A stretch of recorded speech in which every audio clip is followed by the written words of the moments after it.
Sir पहले आप ये बताएं, क्या कंटेनर रेंट पे देना इजी है? कंटेनर की जो यूटिलिटी है वो इंपोर्ट एक्सपोर्ट बिजनेस में है। लोकल बहुत ज्यादा यूज नहीं होता है अभी इंडिया में। जी जी। इसमें कोई ऐसा भी होता है सर, जैसे अगर ये नॉर्मल कंटेनर है तो ये कंटेनर की टर्नओवर हल्की होगी, अगर रेफ्रिजरेटर वाला कंटेनर तो उसकी टर्नओवर जल्दी होगी, सबसे ज्यादा प्रेजेंस उसी को दी जाती है। बहुत सारी आपने वीडियोस देखी होगी, इंस्टाग्राम पे रील देखी होगी, फेसबुक पे वीडियो देखी होगी और साथ में यूट्यूब पे बहुत सारी वीडियोस देखी होगी कि कंटेनर रेंट पे कैसे दें, कंटेनर रेंट पे कैसे दें। तो यही वीडियो स्पेशल उन लोगों के लिए जो एक्चुअल में अपने बिजनेस को अच्छे ग्रेड पे लेके जाना चाहते हैं और साथ में अपना रेंटल इनकम कमाना चाहते हैं। तो वो चीजें आपको एक एक चीज बताई जाएगी। कंटेनर, जी हाँ, एक कंटेनर जो होता है आपका, इसको कैसे रेंट पे देते हैं, क्या होता है, वो सारी डिटेल। और डिटेल की बात करने के लिए आज हमारे साथ हैं डॉक्टर अशोक सर। जी हाँ, डॉक्टर अशोक किंकर सर, जिनके पास एक्सपीरियंस है 50 साल का और 28 कंट्री में ट्रेवल कर चुके हैं सिर्फ बिजनेस पॉइंट ऑफ व्यू से। तो मिलते हैं सर से और चलते हैं इस बारे में बात करते हैं। सर बहुत बहुत नमस्कार। नमस्कार राहुल जी। सर आज हमने टॉपिक यूनिक पकड़ा है तो सबसे पहले तो सर आप कैसे हैं ये बताइए। बिल्कुल राहुल जी, आपने मुझे यहाँ इनवाइट किया, थैंक्स अ लॉट। बिल्कुल बिल्कुल। बहुत बड़ी बात है। मैं तो अपनी टीम का बहुत बहुत शुक्रिया कहूंगा, चेष्टा मैम का और भी हमारी टीम का, कि आपको रेगुलर बेस पे फॉलो रखते हैं कि जैसे ही आपको टाइम मिलता है फौरन आप हमारे पॉडकास्ट में आ। बिल्कुल बिल्कुल बिल्कुल। और चलिए आज के जो हमारा सर स्पेशली टॉपिक रखा है हमने कंटेनर रेंट के ऊपर है, तो इसमें कोई इशू तो नहीं अगर बातचीत करें तो? नहीं, कोई लीगल काम है, कोई इलीगल बिजनेस फिर भी सर आपसे पूछना पड़ता है। नहीं, बिल्कुल। सर पहले आप ये बताइए, क्या कंटेनर रेंट पे देना इजी है? बिल्कुल। देखिए, कोई भी चीज रेंट पर देनी है, आपको मकान रेंट पर देना है, कार रेंट पर देनी है और ट्रक रेंट पर देना है। यहाँ तक कि आपको शायद मालूम है कि नहीं, शिप भी रेंट पर दिया जाता है। इस पे ये शिप जो जहाज चलता है, जी जी जी जी, समुद्र में जो चलता है, हर चीज रेंट पर मिलती है, तो कंटेनर भी रेंट पर दिया जा सकता है। तो इसका बिजनेस मॉडल क्या है सर?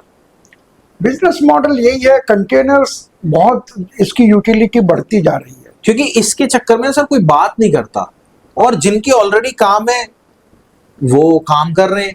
देखिए, अच्छा हो कंटेनर बिजनेस से पहले आप इंपोर्ट एक्सपोर्ट की थोड़ी जानकारी हो आप। ऐसा क्यों सर? क्योंकि मैक्सिमम कंटेनर की जो यूटिलिटी है वो इंपोर्ट एक्सपोर्ट बिजनेस में है।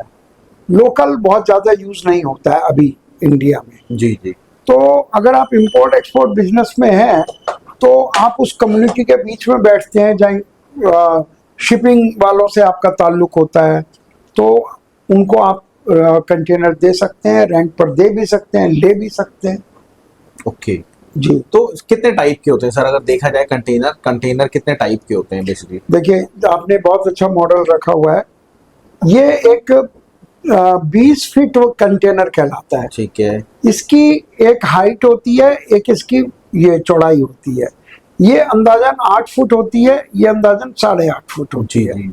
और ये अंदाजन 20 फुट, ये अंदाजन नहीं है, पूरा 20 फुट। पूरा 20 फुट है? नहीं, वैसे ये तो 20 फुट नहीं है। हाँ, ऑडियंस है ना, असली वाला 20 फुट है। और एक 40 फुट का होता है। अच्छा, बड़ा होता है, डबल। इससे डबल जस्ट। ठीक है। तो ये बिल्डिंग ब्लॉक्स की तरह जैसे ईंटें रखी जाती हैं और दीवार बन जाती है शिप के अंदर, इसीलिए इसको एक के ऊपर एक रख के और 10 और 20 वाले एडजस्ट करके पूरी इसको शिप भर दिया जाता है। तो उसको क्रेन से उठाने में आसान, रखने में आसान। तो सबसे ज्यादा कंटेनर्स इंपोर्ट और एक्सपोर्ट में यूज होते हैं। नहीं वैसे सर मैंने कई बार ऐसे साइड में, आपने कहा कितने प्रकार के होते हैं। जी जी जी। तो मैं इसमें ये कह सकते हैं, देखिए ये एक तरह से साइड ओपनिंग है। ठीक है।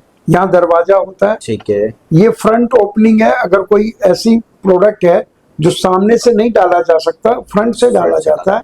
और एक टॉप ओपनिंग भी होता है कि ये देखिए वो इस तरह से नहीं हटता है, वो उसके दरवाजे होते हैं। ये तो हाँ, ये दिखाने के लिए आपको बता रहे। और इसी तरह से एक कंटेनर होता है जिसमें ठंडा सामान जाता है। ओके। फूड प्रोडक्ट्स हैं, उसको क्या नाम देंगे वैसे? उसको रेफ्रिजरेटेड कंटेनर बोलते हैं। उसमें उसके अंदर वो एक तरह का चलता फिरता रेफ्रिजरेटर है।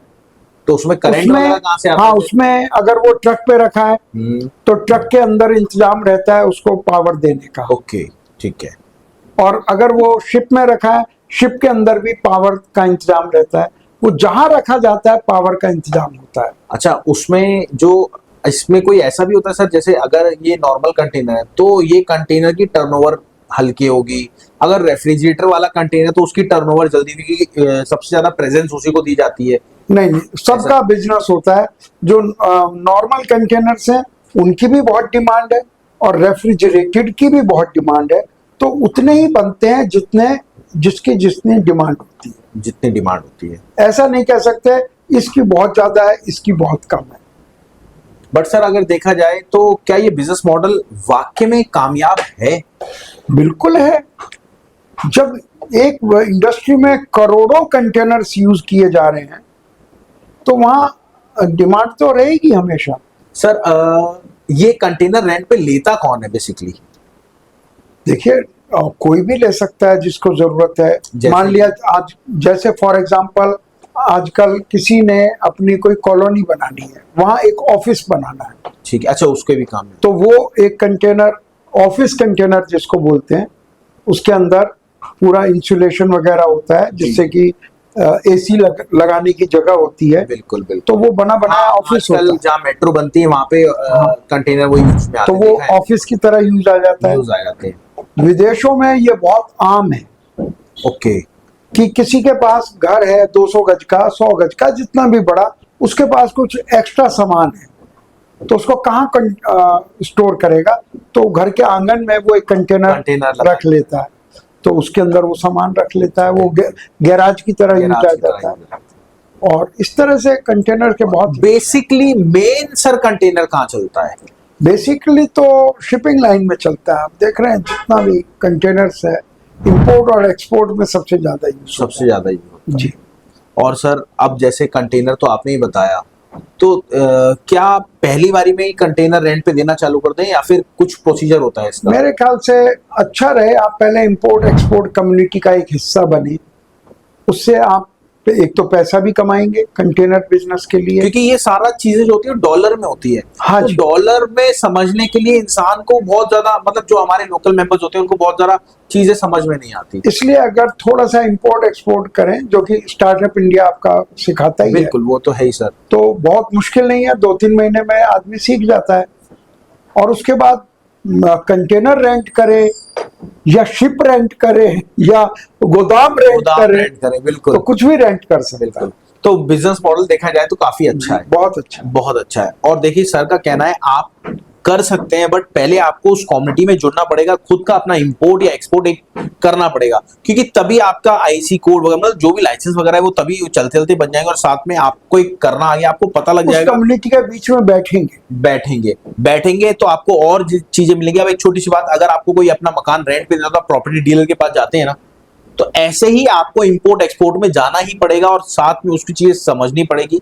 अगर आप ये बिजनेस करना चाहते हो तो पहला आप एक शिपमेंट करो, उसके बाद अपने बिजनेस को स्टार्ट करो, रेंटल बिजनेस को पहले देखो, मार्केट में उतरो कि कैसे कैसे काम को चल रहा है। बस इतना बोलूंगा। और आपको पर्सनली सर से मीटिंग करनी है तो आप आओ, नीचे सर का नंबर दे रखा है, सर को कॉल करो। सर के वेबिनार जूम, आपको याद है बच्चे पढ़ा करते थे कोरोना टाइम में, वैसे ही आपको आना है और उसके बाद सर से पर्सनली बात करनी है और अपने बिजनेस को स्टार्ट करना है। या फिर आप अगर कभी इन फ्यूचर करना चाहते हो तो भी एक बारी मीटिंग करने आओ, फ्री ऑफ कॉस्ट है, पैसे नहीं है उसके।